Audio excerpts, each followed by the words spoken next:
እናቴ ምን አይነት መላክ የሆነች ልጅ ነው የላክሽልኝ? አዎ ማዘሯ ጠጄን ሳልወዳት አልቀርም። እሳይ ልጅ በቃ ማዘሯ ደውልሻለሁ።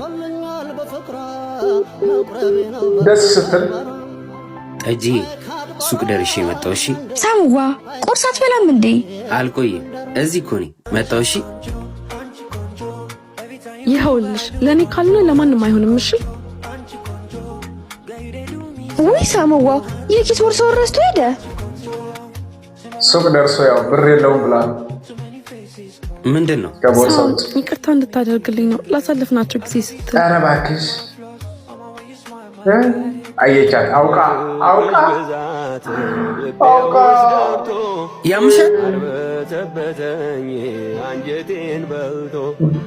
የኪስ ቦርሳህን ረስተህ ነው።